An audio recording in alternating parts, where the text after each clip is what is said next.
This nature journal still smells like smoke. That's because I was nature journaling during a live prescribed fire recently in Northern California. That's right, on this week's episode of the Nature Journal Show, I'm going to take you along on a nature journaling adventure in a slightly different type of nature journaling situation. And that's because nature journaling is not just a relaxing hobby that helps people connect with nature. Nature journaling is also a powerful tool of observation that can help people in many fields, including fire professionals, fire ecologists, and foresters, and it can help them make better observations even in intense situations such as a prescribed burn.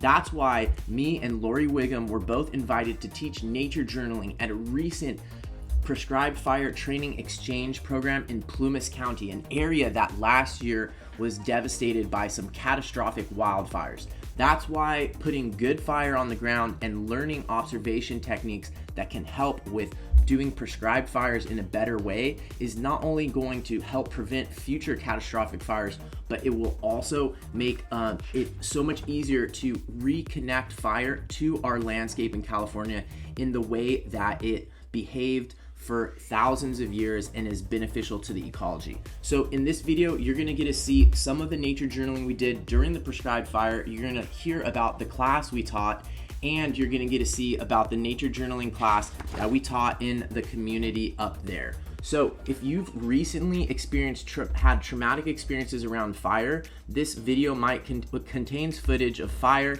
and descriptions of fire that could be triggering for you. So if you're sensitive to that, just be forewarned. Step number 1, drive for 4 hours to Quincy in Plumas County after finishing teaching a class online.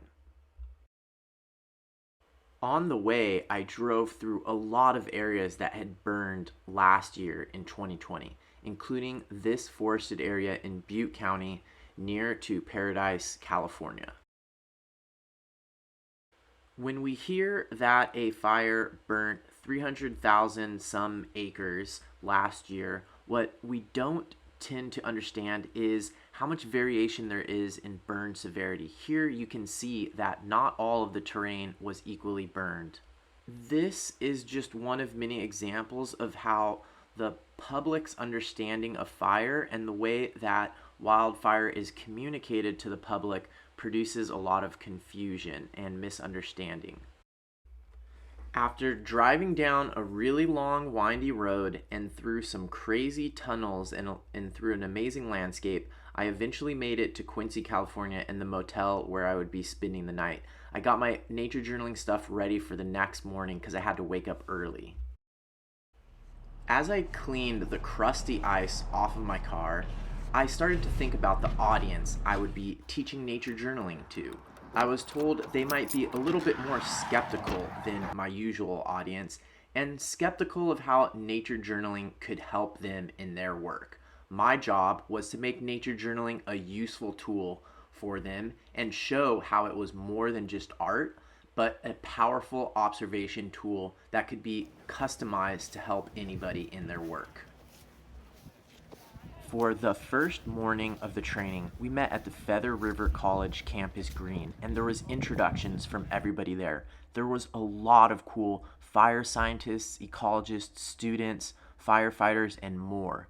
One of my goals this time was to do more sketching of people and sketchnoting during all of the talks, introductions, and speeches. But pretty soon it was our turn to speak.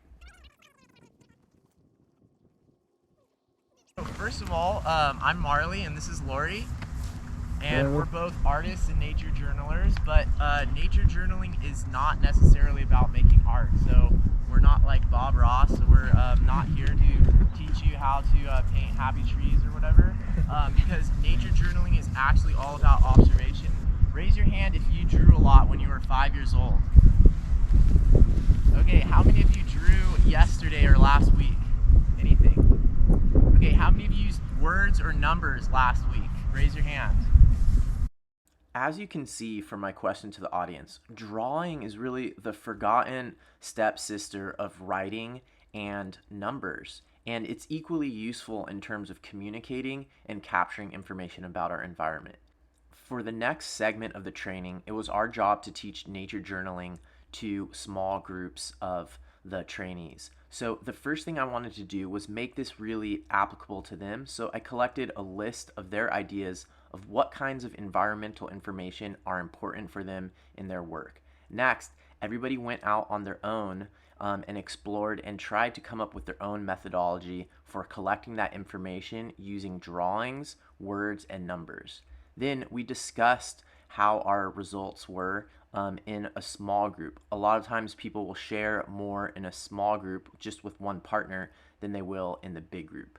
Then we all came together as a big group and collected our ideas. Lori Wiggum was working on the whiteboard and drawing people's ideas on there. And we shared our ideas and came up with ideas of our own that could be applied to basically creating what we call metadata in nature journaling. So how can these people use the tools of nature journaling to collect information in the field in a way that is totally practical to them?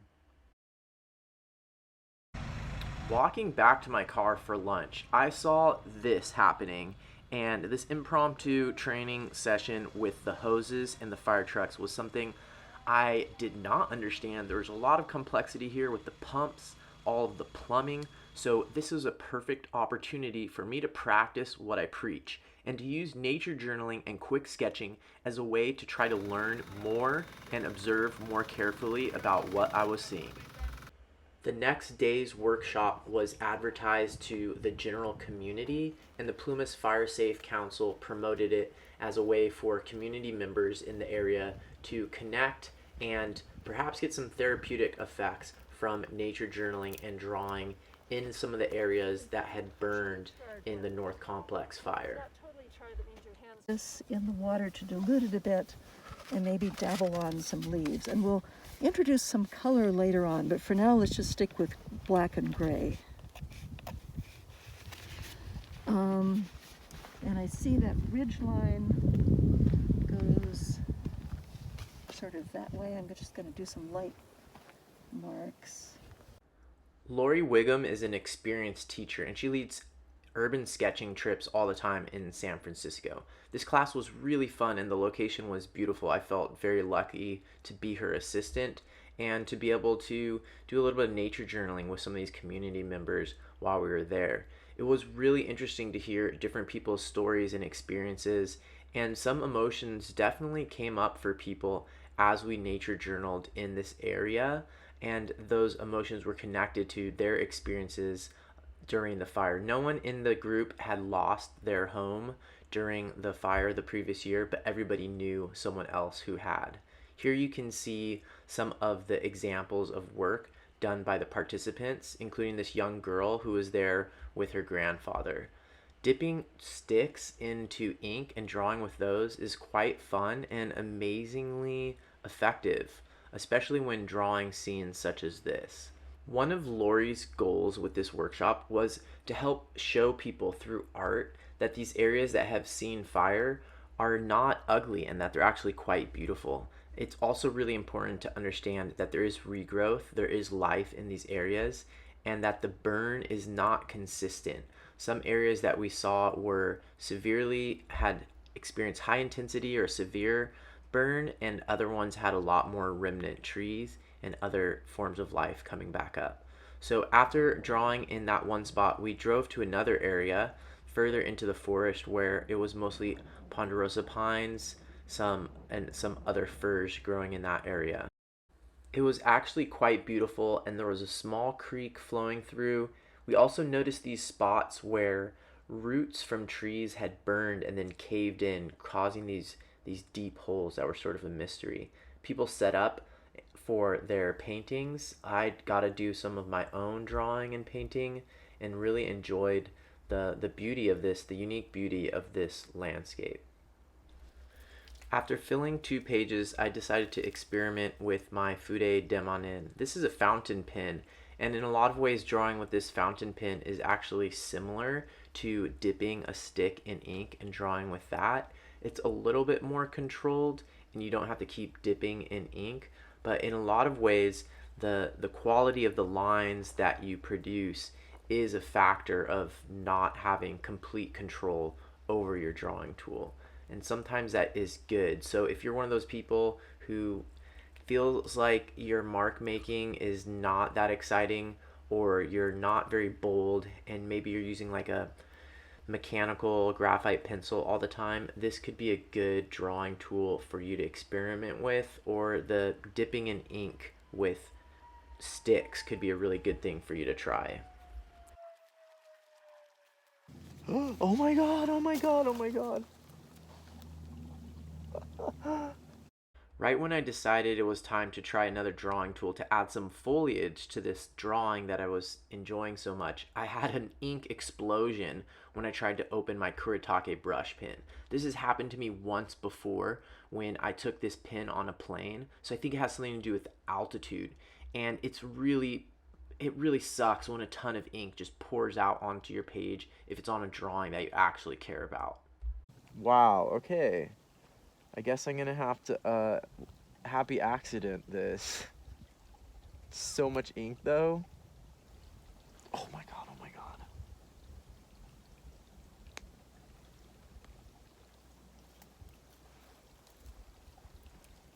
Good thing I just took Lori's class. Now I know that I could actually probably turn this into a ink drawing with a little stick or something. Spread it around, or maybe I'll use. So going back to what I was just saying about control or lack thereof, this was a good opportunity to try to make lemonade out of the lemon that I just got. And so I did try to use the approach that Lori had just taught us and used a twig to spread the ink around and actually draw with it. Sometimes this kind of experiment is actually really good for those of us artists who are generally very meticulous and very careful and precise about our drawing. This pushes you outside of your comfort zone, but can be really helpful and help you develop your skills and become a more complete artist.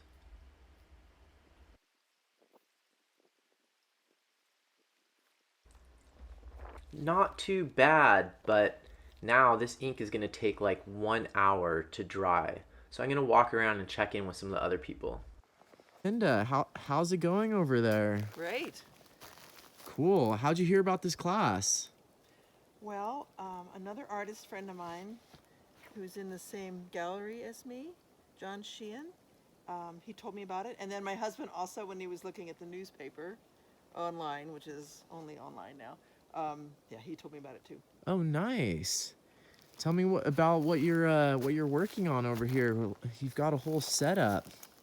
I am painting a living tree Ooh. that is partially burned.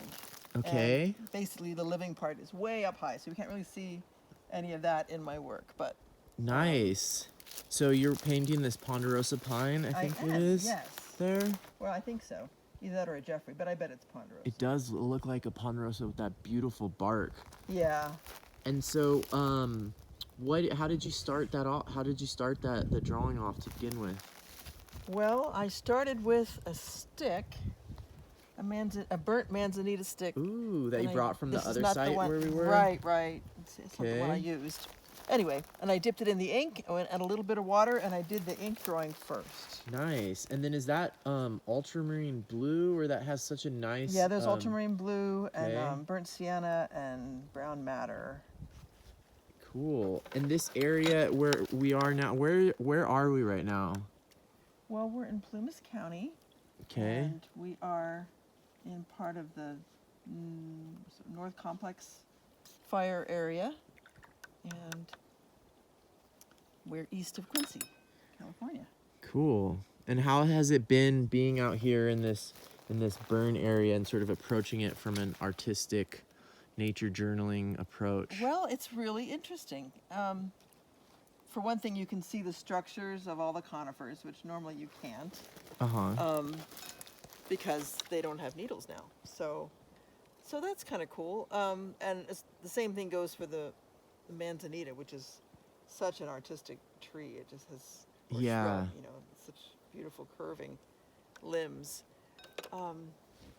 It's kind of stark, but there is beauty to be found. It's even the sound of the wind that I'm hearing right now. Yeah. And, it's interesting to see that there's still a little bit of life, and we were talking earlier how it even smells good. I don't even know how that's possible. Yeah. That was interesting contrast with the other spot where we were. Yeah. Cool. Well, thanks for sharing your experience and your You're welcome. the piece that you're working on there. Oh wow, it looks like that other ponderosa tree has a tunnel all the way through the base of it. Oh yeah. Oh, You see I that see. I one? can see sun coming through it. Wow, that's Oh, that crazy. is cool. Cool. Thanks, Wow. Lucinda. I'm gonna go talk to Lori, Okay. the teacher of this workshop. Lori Wiggum, how's it going? Hey, Marley. Is this urban sketching that you're teaching here? No, I'd call it nature journaling. Nice. Awesome. So what was your idea behind today's class? I think you can only understand fire by looking closely at the aftermath. Uh-huh. And we have this idea that when a blaze goes through, it just completely destroys an area. Uh-huh. And it doesn't. The fire burns in all kinds of ways. Yeah. And often there are untouched areas or minimally affected areas. Uh-huh. And so the goal of this workshop was to go to a place first where we could see lots of different burn severities from one spot. Uh-huh. And then come to this place at the edge of the burn where we can see trees that were burned completely and trees that were partially burned Yeah. and trees that weren't burned at all, and try and look at them and think about which trees are going to make it. Uh-huh. Which isn't always possible to predict. Right. The forester that I came through here with earlier said sometimes trees are dead and they don't even know it for 3 years. Uh-huh. Well, I think that it's a way to look at your feelings about the fire in a fairly tranquil place, because we're sitting here and there's wind in the trees and Uh-huh. the stream is burbling by and there's deep shade and bright sun, and Uh-huh. it's a pretty peaceful place to look at the devastation. Yeah. I think it's hard to look at the aftermath of the fire when you're still under threat and when you're in the middle of it, but Mhm. it's easier to look at it and think about what happened. Mhm. Great. And what were some of the techniques that you showed people today?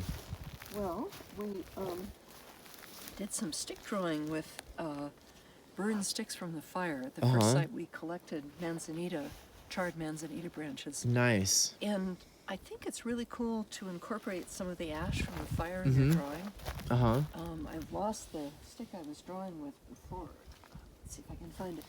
But you can pick up any piece of charcoal. Mhm. And even draw with This is those. a ponderosa pine. Let me see what happens if I Oh, dip yeah, this cool. in. I've got a little ink pot here with gauze in the bottom to hold the ink in so it can tip over and you don't spill any ink. Nice. Okay, so let's just see what happens. I put this in here and see what kind of a tree mark it makes. Ooh, listen to the sound that it makes So too. doesn't that look just like a burned Yeah, one it of those burned does. trees in front of us? Does look like the texture on one of those trees. And the nice thing about the dipping in ink is that the binder in the ink sort of holds the charcoal together. Oh, so you can really? get the charcoal Oh. from the fire and it sticks to the page. Mhm. So it's sort of a hybrid between drawing with ink and drawing with charcoal. Nice. I really like the effects. And Can you show some of the ones that you did earlier too? Is that an accordion page? it's an accordion page, and the previous one didn't work very well. Okay. I was trying lots of effects, and I kind of overdid it. Okay. It was. And you incorporated watercolor into that one too. Oh, the Yeah. water looks so realistic. But I was just trying lots of different stick techniques Yeah. to see which ones I liked, and I think I've got a better idea now which ones I like. Okay.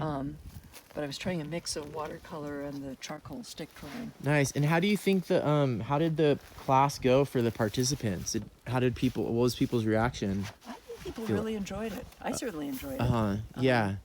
I think that, especially for local people who are living here when this area burned, and Yeah. probably terrified, and I'm sure everyone knows somebody who lost their house or Yeah. who had some damage to their property. Mm-hmm.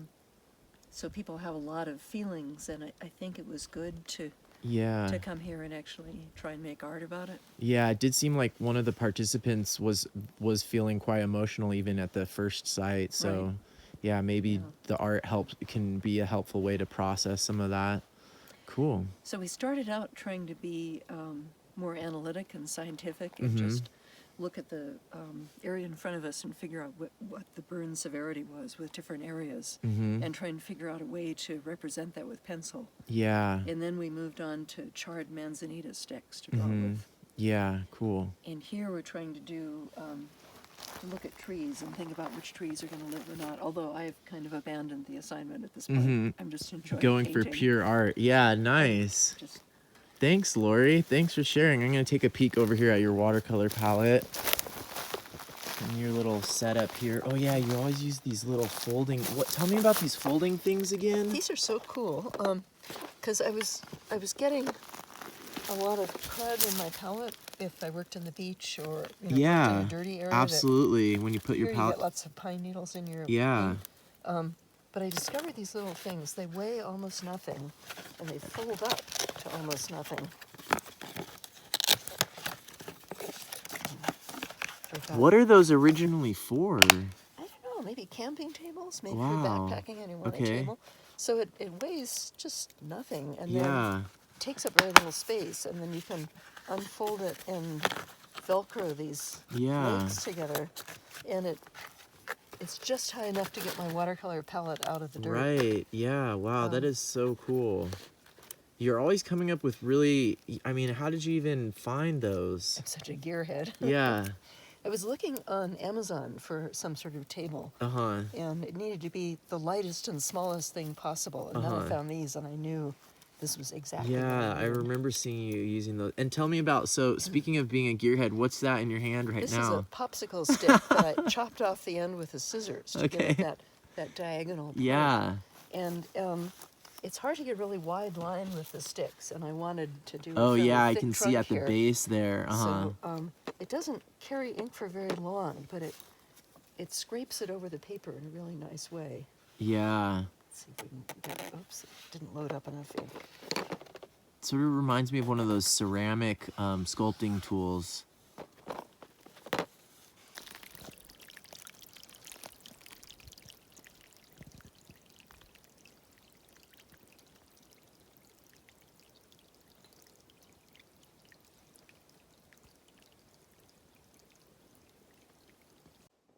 After talking to Lucinda and Lori, and while I was still waiting for my ink to dry, I just decided to walk around a little bit and see what I could find. At first, it did seem like the burn severity was really extreme, but I ended up finding this really cool regrowth on one of these shrubs.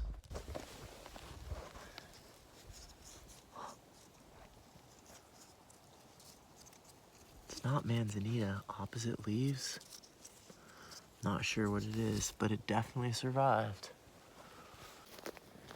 For some reason, the juxtaposition of snow and fire or burnt areas, even though the fire is gone now, it still seems like this odd juxtaposition. Wow, this area burnt pretty severely. You can see these huge holes. These are very dangerous when you're walking around.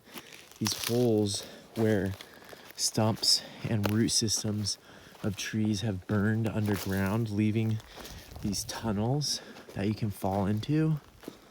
But look at this snow still on the ground here with the charred, blackened stumps around them.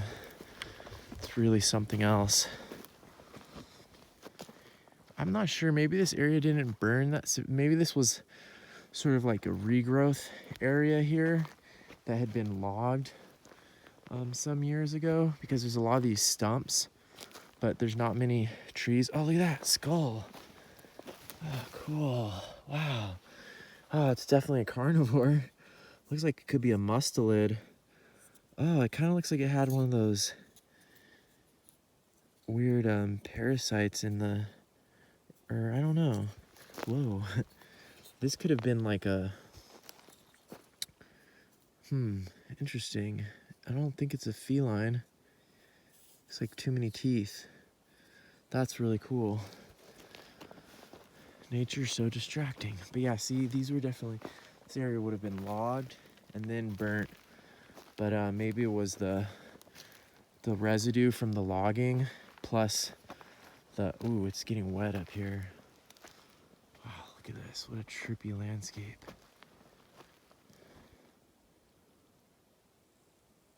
You can hear the snow melting.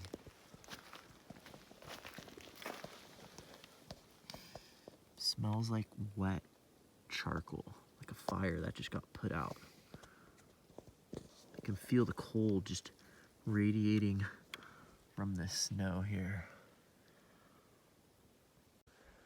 When I think of burn areas, I usually don't think of snow, but just because a burn area is hot during the fire doesn't mean it can't get hot later, but for some reason it still seems like a weird juxtaposition in my head. But look at the way this area is all covered in snow, and this definitely, for the prescribed burn work, the seasonality in these higher altitude regions that get snow is definitely very different. For example, in Sonoma County where I live, people have been doing prescribed burns for a couple months now, and it's March 27th, and here there's still snow. Obviously, in places where there's a bunch of snow on the ground, your fuel moisture is going to be pretty high, so you're not going to be able to do your prescribed burns until later in the year. And what I heard, that looks like elk poop right there. I did see a sign when we were coming up here that there was the possibility that elk were in this area. Whoa, dang. Oh no, I'm getting so muddy now. So yeah, so what I heard some of the fire professionals talking about yesterday is that the burn windows, the opportunity to do safe prescribed burns is getting narrower and narrower, because between waiting for the snow and the precipitation to end, but before it gets too dry, it's just a narrow chunk of time, and that the fire season is getting, wildfire season is getting longer and longer, and it's making it harder for them to get their prescribed burns in. So that is a challenge for sure. Oh, look at that. That looks like an antler. Nope, not an antler. But you can see the fire came through a lot of these cedars here. And when you can still see, and these other conifers here, when you can still see the needles or the leaves, but they're dead, that means that the heat killed the tree. It didn't actually burn. But right here, for example, it looks like the bark did burn, and the fire was able to climb up the bark, but didn't actually burn all the needles off. You can also see the direction that the wind and the fire were moving in. See how these branches here are curved around that way? So the fire would have been coming this way.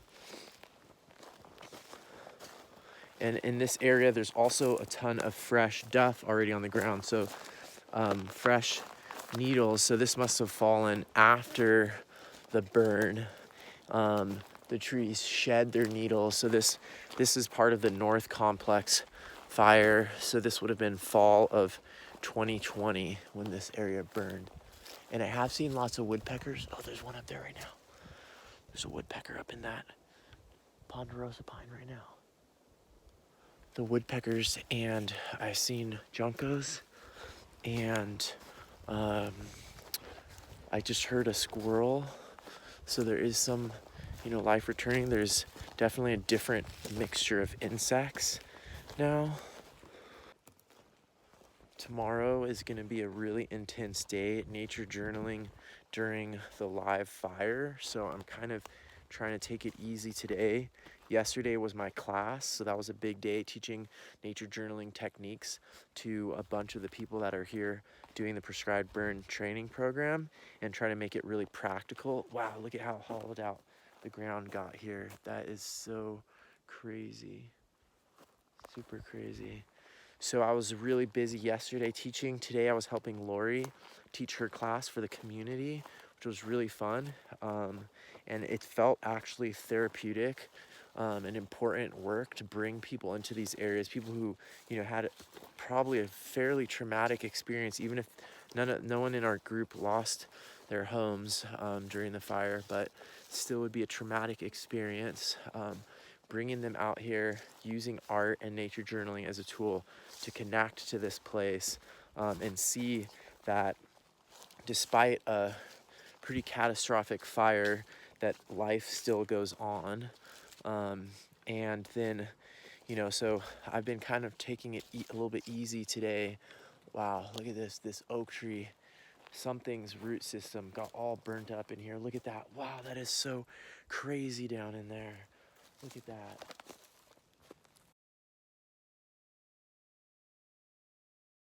You can see here some of the marks left by, I'm guessing, a woodpecker peeling off these chips here to get after. See how there's this sort of dust in there? There's probably some type of boring insect that goes into these trees after they've burnt. Probably a beetle larvae, and a woodpecker or something is coming in here and eating them afterwards. Most of the bird species we've seen so far today in these burnt areas have been woodpeckers. We've heard a few species as well. Look at this, you can see some plants regrowing, some type of monocot, maybe a lily of some sort, I'm not sure what, sprouting up here. So there's some even bigger ones over there. So there's definitely regrowth happening. Look at those, they look like a lily, some type of lily to me.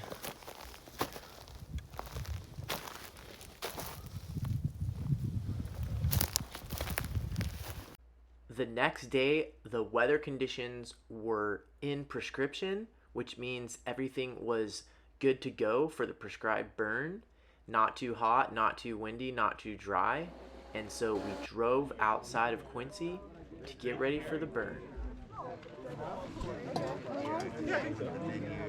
And hit pull. Jack. Hear that flicker? Chew! Chew! Yeah, that's true. So were you 3 years ago? I was 20. There goes flicker.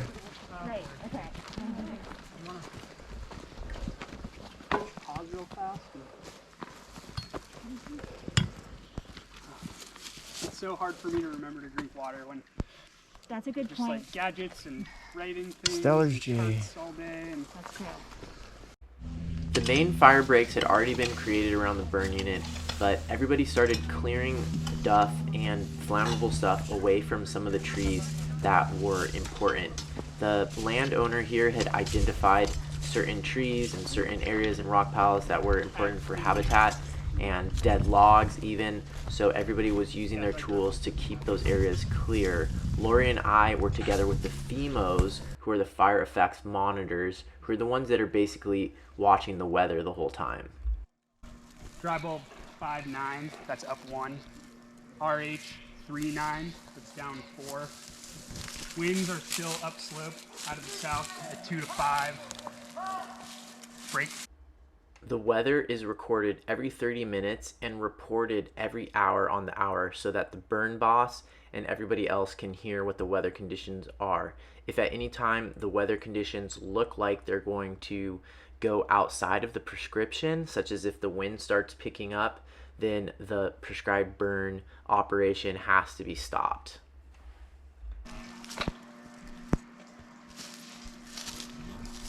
Temperature and hours.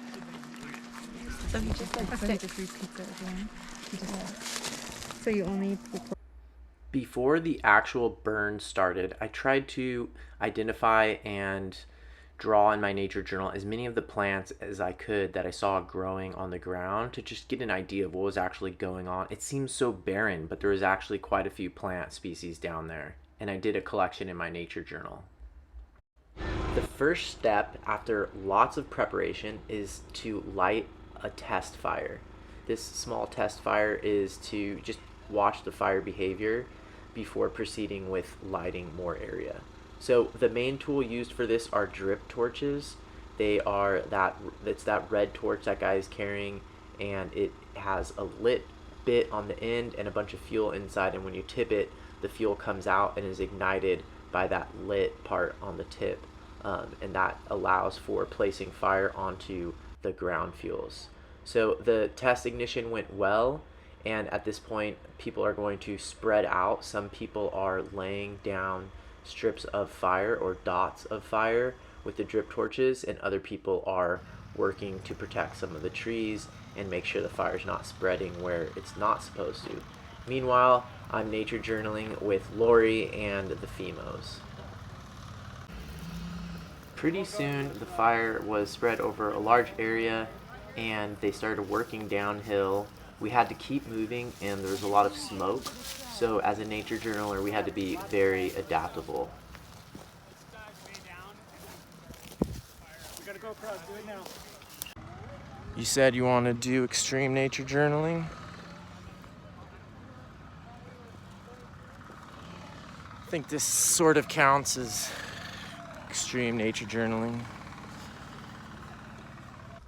Even if you're not nature journaling in smoke with fire happening around you, it's easy to become mesmerized and just look at things and not actually pull out your journal. That's what was happening to me right now. But I saw the way that this guy was putting down fire in these dots and heard a conversation between some people about the difference between putting down dots versus putting down strips. So I tried to at least capture that information in my nature journal in sort of a diagrammatic way instead of just staring at it or letting that information go over my head. And the more we push ourselves to do that, the more we'll learn, because the nature journal really is a tool for learning. Here you can really see how the dots grow and move downhill.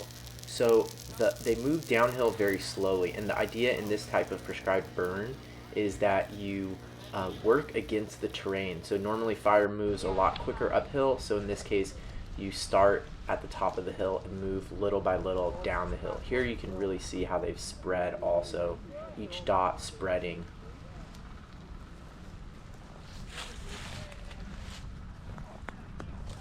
So the prescription maximums for this prescribed burn were 90 degrees Fahrenheit temperature. So if it got any hotter than that, we would have to stop. Below 15% relative humidity, below that, we would have to stop. And if there were 8-mile-per-hour sustained winds at the mid-flame length. So that's what we kept looking for in the group of FEMOs. Every 30 minutes there would be a wind measurement, and every hour there'd be a full weather measurement. RH25, that's down 5. Wind variable, but generally out of the southwest at 2 to 4 miles per hour, gusts up to 5. Break.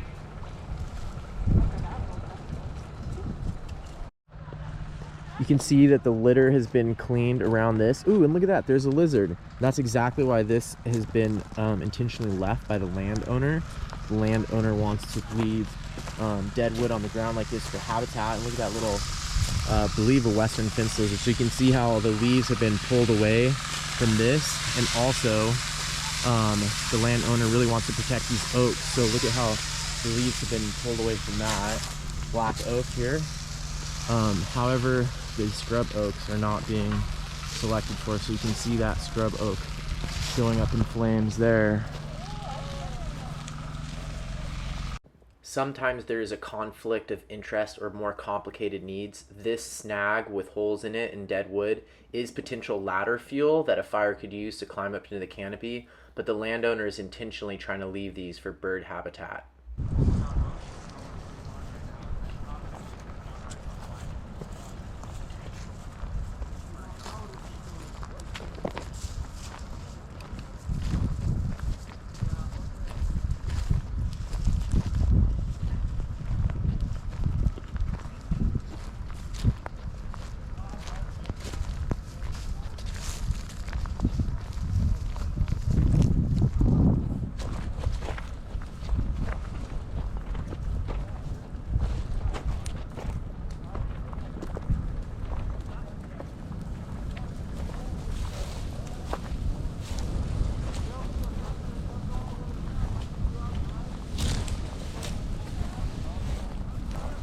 getting down to the bottom corner, huh?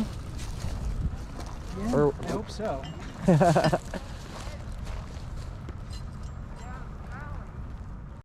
We found some hopeful seedlings. This is a small baby ponderosa pine, and we did find a couple of these. So small, younger generations of trees are often lacking in some of California's forests. So there's many oak woodlands or ponderosa pine areas where you don't find very many baby trees or juvenile trees. There's this gap, just generational gap. So it was really nice to see that there were at least a few seedlings in this area.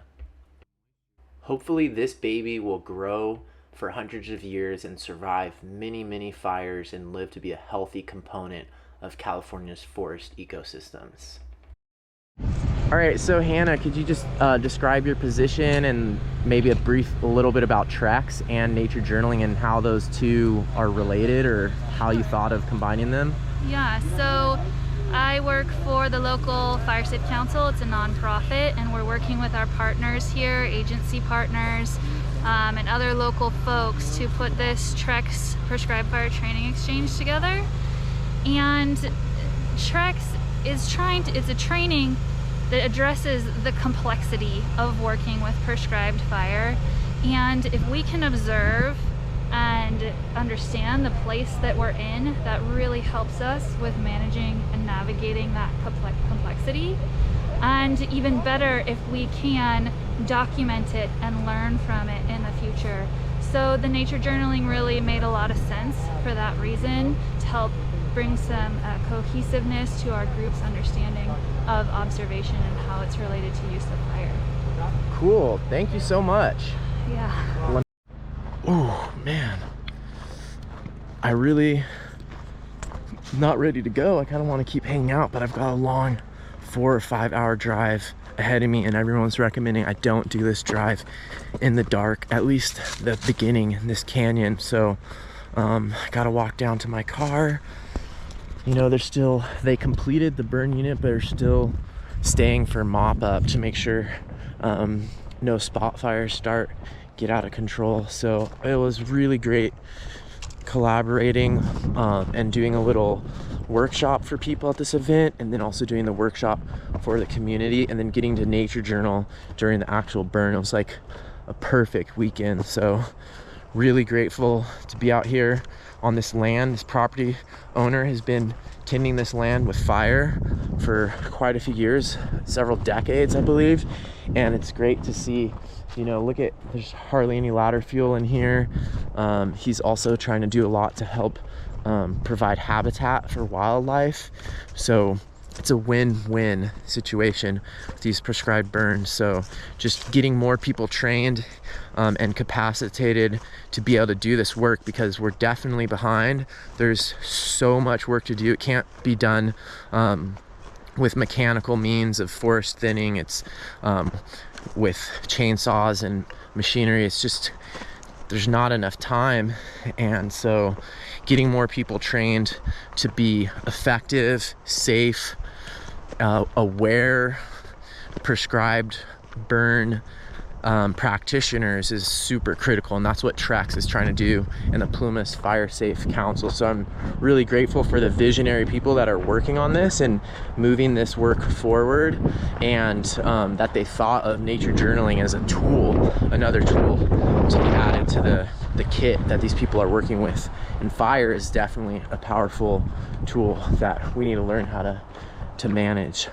All right, well, I hope you enjoyed this episode of the Nature Journal Show, and if you can't wait all the way until next week, check out these other episodes of the show. Bye.